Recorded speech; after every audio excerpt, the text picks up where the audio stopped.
Mardi 26 novembre 2019, vous êtes bien sur Chérif La Télévision, le bon choix pour vous informer et bienvenue dans ce tour d'horizon de l'actualité nationale et internationale dont voici les titres. L'hôpital du Mali a organisé une journée porte ouverte en vue de promouvoir la 26e mission médicale chinoise au Mali. Cette mission s'inscrit dans le cadre d'un protocole d'accord entre nos deux pays. La communauté internationale célèbre le 26 novembre de chaque année la Journée mondiale des enfants des rues. Le Mali n'est pas resté en marge de cette célébration. Le développement dans cette édition.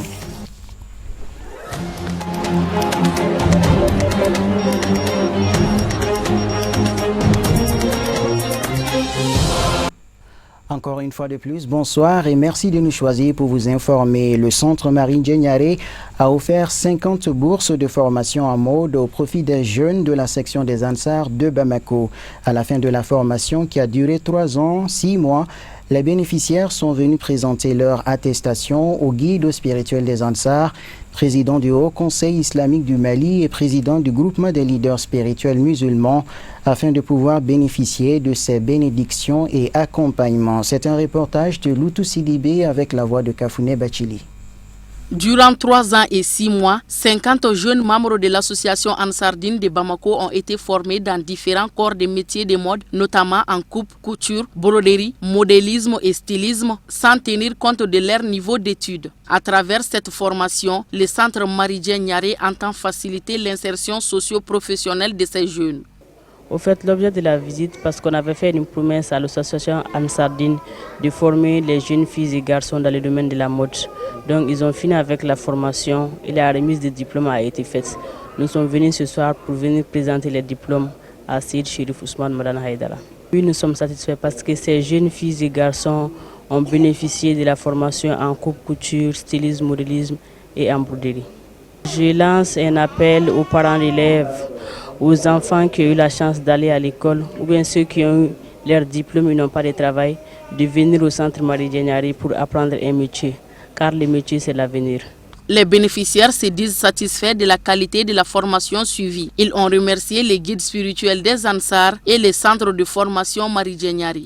Donc l'objet de notre visite ici chez le guide, c'est de venir lui saluer et aussi lui présenter le diplôme que nous avons acquis pendant cette formation de 3 ans et 6 mois. Donc nous sommes vraiment heureux d'avoir fait ces 3 ans-là. Parce que faire 3 ans dans une formation, ce n'est pas chose facile. Donc Dieu nous a permis de pouvoir mener cette mission-là à bien. Donc nous remercions Allah subhanahu wa ta'ala et aussi lui remercier lui-même en tant que guide. Parce que c'est à travers lui, nous avons eu le courage et nous avons eu la force aussi de mener cette mission-là à bien. Parce que lui, il a toujours prôné le courage, il a toujours prôné le travail. Donc c'est pour lui vouer ce culte-là. Et puis aussi lui montrer que vraiment, il a cru en nous. Et cette croyance-là nous a aidés à arriver là où nous sommes aujourd'hui. Donc vraiment, nous sommes très heureux. Et aussi, nous demandons à chaque jeune, à tous les jeunes du Mali, c'est-à-dire de se dévouer au travail. Seul le travail paye. Ce n'est pas forcément destiné à quelqu'un de travailler dans un bureau. Tout le monde peut gagner son pain. C'est-à-dire qu'en faisant le travail que Dieu lui a consacré. Les guides spirituels des Ansars à Seyd Chérif Ousmane Madani Haïdara accordent une importance capitale à la formation, l'insertion et l'employabilité de toutes les couches socio-professionnelles et singulièrement de la jeunesse. C'est dans cette optique que le Centre Marie Diengniaré a offert une 50aine de bourses de formation à 50 jeunes Ansars de la section de Bamako. Je vous l'annonçais dans les titres, la 26e mission médicale chinoise s'est formellement mise à la tâche depuis son arrivée à l'hôpital du Mali. Cette mission s'inscrit dans le protocole d'accord relatif à l'envoi de la mission médicale chinoise au Mali entre le gouvernement de la République populaire de Chine et celui du Mali en fonction des besoins réels de l'hôpital du Mali. Celui-ci vient d'organiser une journée porte ouverte pour promouvoir davantage cette mission médicale chinoise au Mali. C'est un reportage de Marietou Diallo, Draman Malé.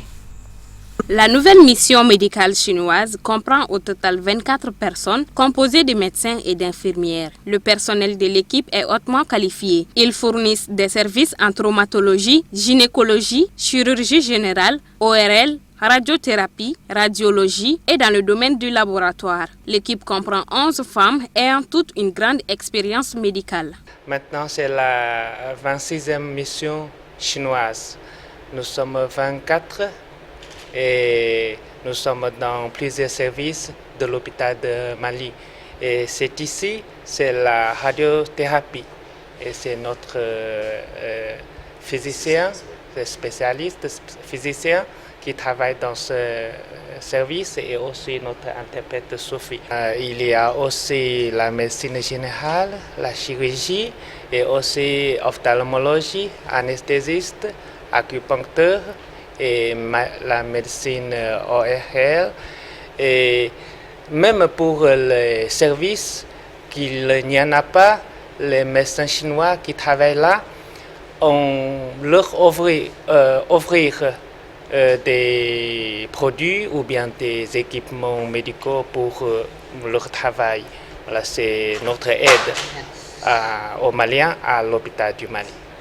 Pour les malades maliens, s'ils veulent voir les médecins chinois, ils peuvent venir à l'hôpital du Mali et s'enregistrer à la caisse et puis il va voir les médecins et toutes les consultations ou bien même après la consultation, on leur donne des médicaments, les services, les médicaments, tous sont gratuits, on ne paye pas.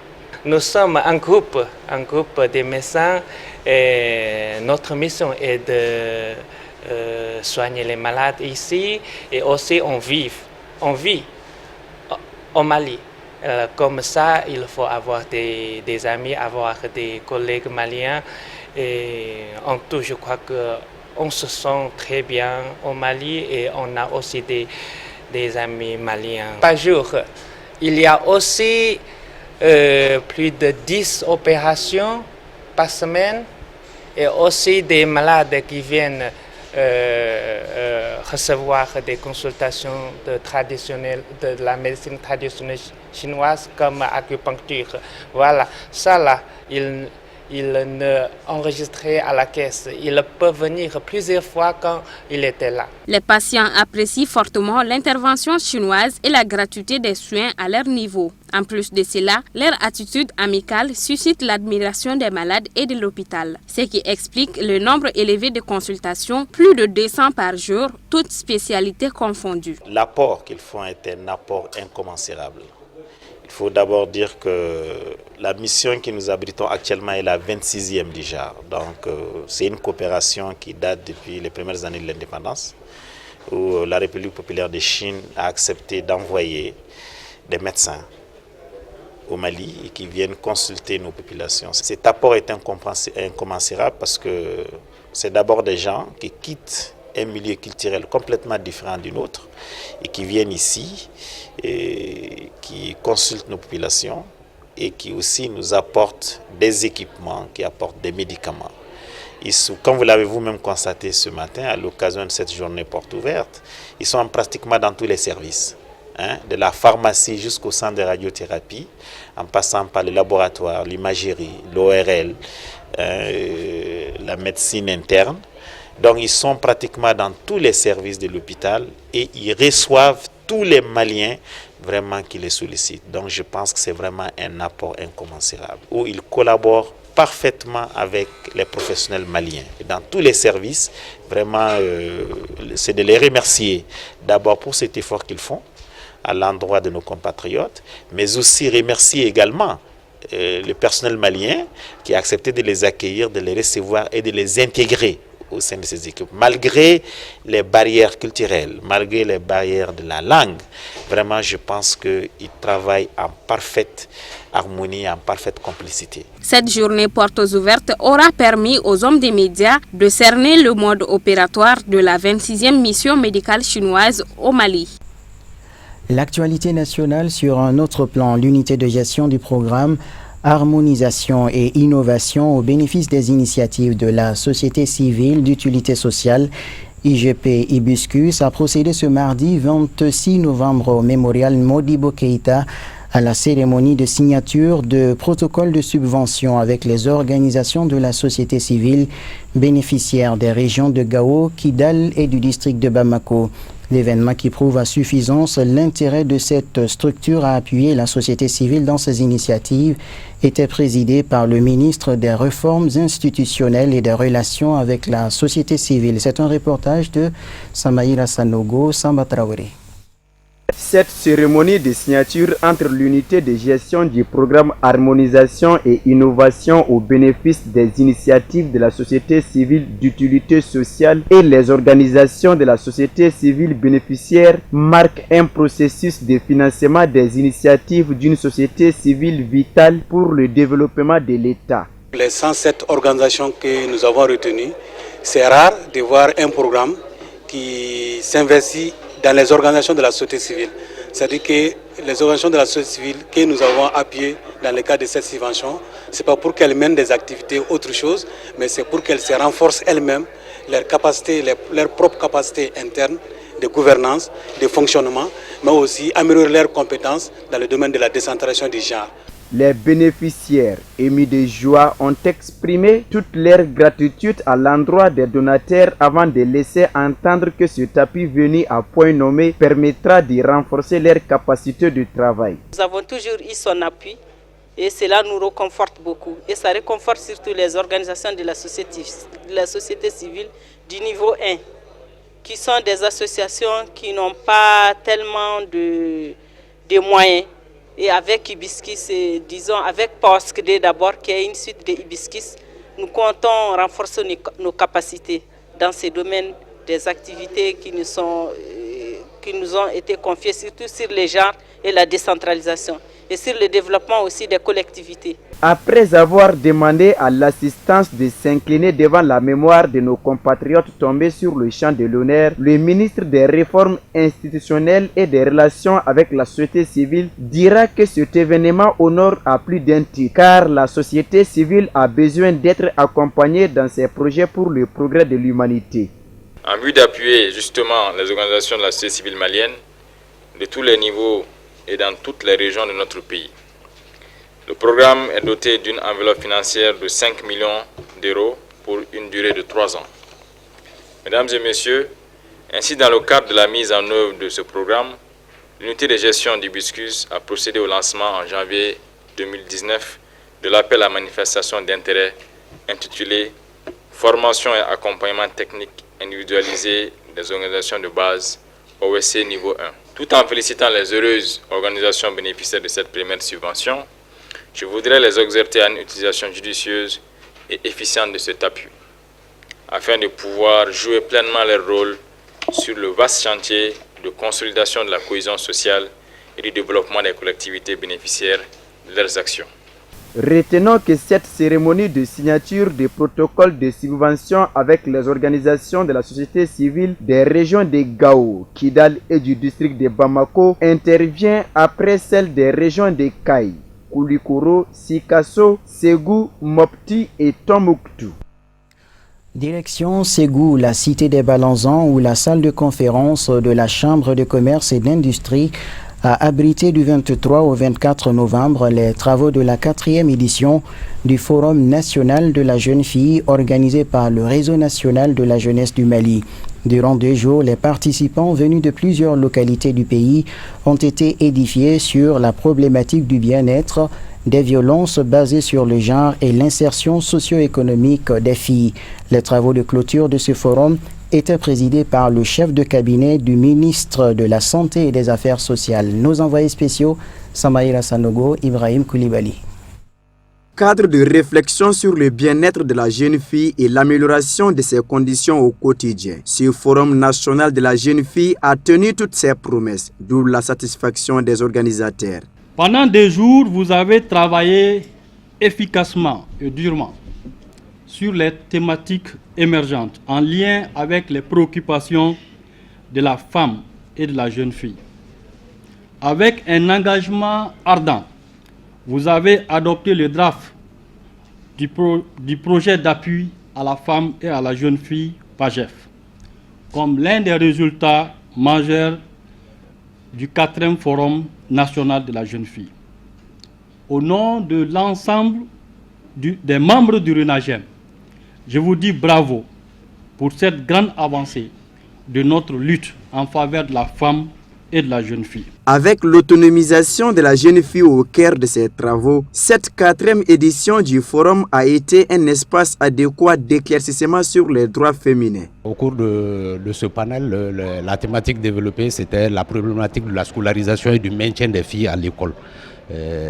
On a démontré toute une panoplie de mesures pour accompagner les filles pour qu'elles puissent se maintenir, accéder d'abord et se maintenir à l'école à travers un accompagnement direct aux filles, un accompagnement à leur maman et au niveau de la communauté. Venus nombreux pour être témoins de ces travaux de sensibilisation, les participants retournent comblés de satisfaction au terme de ces 2 jours de travaux. J'ai beaucoup appris aujourd'hui et puis je suis avec certaines personnes qui m'ont fait très content, qui m'ont rendu très émue aujourd'hui, car il y a des jeunes comme moi, des futures femmes qui ont des consciences en elles, sachant que de maltraiter les jeunes filles à la maison n'est pas trop crédible. Donc je suis contente parce que je sais en futur le changement y est, parce que ce sont les futurs mamans et les futures dames de maison.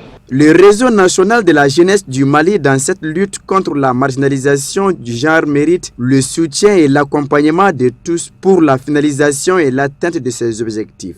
Le Forum national de la jeune fille qui a regroupé ici à Ségou les jeunes du Mali est une excellente opportunité d'échange sur les défis auxquels notre jeunesse est confrontée, au premier rang desquels nous pouvons citer la santé des jeunes. La promotion de la santé reproductive et sexuelle des jeunes en général, notamment celle des jeunes filles, est inscrite en priorité dans les actions de notre département. J'ai toujours été convaincu que la jeunesse, cette richesse insoupçonnée, cette force motrice, ne doit pas être considérée comme bénéficiaire passif de nos actions, mais comme des acteurs incontournables de nos investissements. C'est justement l'objectif de cette importante rencontre initiée par le RENAGEM. Puisse Allah le Tout-Puissant apporter la paix et la quiétude dans notre cher pays. Je déclare clos les travaux de la 4e édition du Forum national de la jeune fille. Retenons que cette 4e édition du Forum national de la jeune fille organisée par le Réseau national de la jeunesse du Mali, RENAGEM, a vu la participation de 135 délégués venus de Kaï, Kouloukoro, Sikasso, Ségou et du district de Bamako. Je vous l'annonçais également dans les titres. Chaque année, à la date du 26 novembre, est célébrée à travers le monde entier la Journée mondiale des enfants des rues. C'est une journée qui interpelle toute personne et toute organisation à se pencher sur la situation des enfants de la rue. Chez nous au Mali, le nombre d'enfants des rues ne cesse d'augmenter malgré la volonté des autorités à mettre un frein au fléau. C'est un commentaire de Amadou Diarra. Aujourd'hui, des millions d'enfants de tous les coins du monde vivent et travaillent dans la rue. Nombre d'entre eux sont abandonnés ou orphelins. Certains tentent d'échapper aux abus, tandis que d'autres essayent de gagner de l'argent pour subvenir à leurs besoins et à ceux de leur famille. Ces enfants font face à certains des problèmes les plus urgents de notre monde moderne. En effet, les enfants de la rue sont vulnérables à la violence, à l'exploitation, à la toxicomanie, au VIH-Sida et à d'autres risques graves pour la santé susceptibles de mettre en péril leur survie. Pour célébrer le 20e anniversaire de la Convention relative aux droits de l'enfant, elle a été signée en 1989. L'UNESCO organise la Journée des enfants des rues ce 26 novembre. De nombreuses associations luttent en faveur des enfants des rues, que ce soit en Amérique latine ou en Asie ou même en Afrique, qu'elles soient ou non confessionnelles. Leur action de terrain permet de réaliser un véritable travail de fourmi en faveur des enfants, de leur éducation, de leur sécurité, allant parfois jusqu'à une véritable renaissance des liens sociaux et familiaux. Le nombre total d'enfants des rues est inconnu, mais selon l'UNICEF, il s'élève à plusieurs dizaines de millions dans le monde. La majorité des enfants des rues sont des garçons. Les conditions de survie dans la rue contraignant les filles à chercher des abris ou des protecteurs très rapidement. Ceci est dû aussi aux différentes formes de travail des enfants. Le secteur informel de la rue est plus souvent du domaine des garçons, bricolage, vente, cireur de chaussures, etc. Tandis que le travail des filles est souvent domestique et donc caché. La plupart des associations et organismes s'accordent pour affirmer que les enfants des rues sont davantage à risque que les autres enfants, notamment le risque d'exploitation, mais aussi de vulnérabilité face aux dangers de la ville, conditions météorologiques, maladies liées à l'eau, la nourriture ou la pollution, dangers de la circulation, agressions, entre autres. Suivons à présent le tour d'horizon de l'actualité internationale en bref et en images.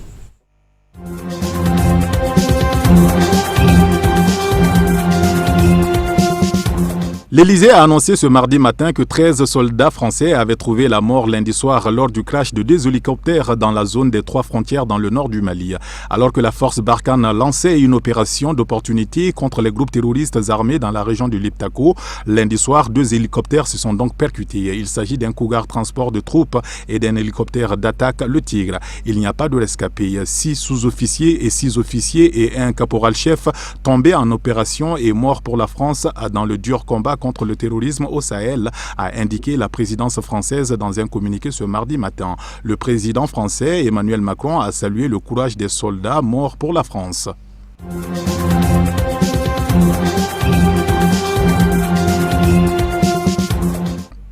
L'ex-président du Soudan, Omar El-Béchir, ne sera pas extradé à la Cour pénale internationale CPI. C'est ce qu'a affirmé le général Abdel Fattah al-Burhan, leader du Conseil souverain. Depuis plusieurs semaines, la rumeur courait d'une possible extradition de l'ancien dirigeant soudanais.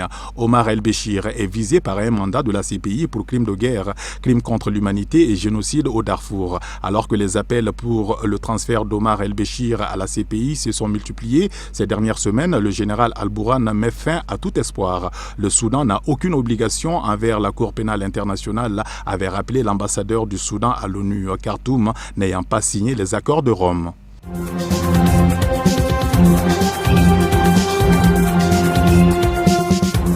En République démocratique du Congo, l'ONU a appelé les habitants de Béni au calme après les manifestations de lundi. Loin d'en vouloir à la population civile qui a infiltré l'un de ses quartiers généraux, la MONUSCO se dit plus confiante après la réunion du Conseil national de sécurité de lundi à Kinshasa. Avant tout, la MONUSCO a fait savoir qu'elle comprenait la colère et la frustration des habitants des environs de Béni, alors que les attaques armées se sont multipliées depuis le 30 octobre dernier en représailles aux opérations de l'armée congolaise contre les forces démocratiques alliées ADF. Car la MONUSCO sait que 3 éléments au moins ne jouent pas en sa faveur et ont pu porter à confusion les habitants.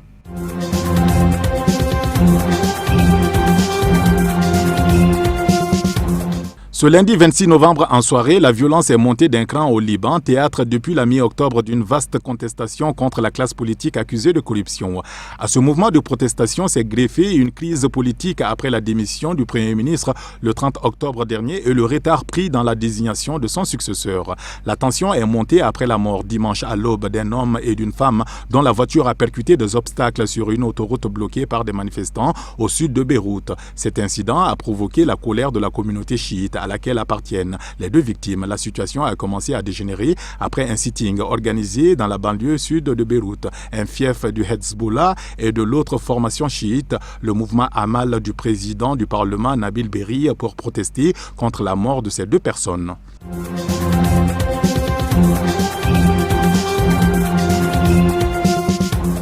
Et enfin, ce mardi 26 novembre, un puissant tremblement de terre de magnitude 6,4 a frappé l'Albanie aux premières heures de la journée, suscitant des scènes de panique à Tirana et dans la cité côtière de Durrës.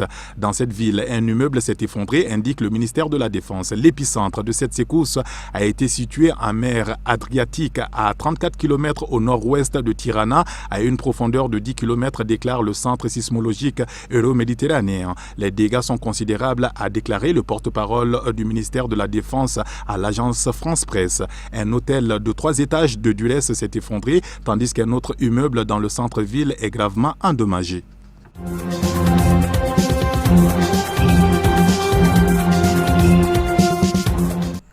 Voilà qui met fin à cette édition qui vous a été proposée par l'ensemble de la rédaction. Merci à vous de l'avoir suivi. La version Bamana Conte, ce journal, c'est à 21h avec Fatma Takane. Bonsoir et à très bientôt.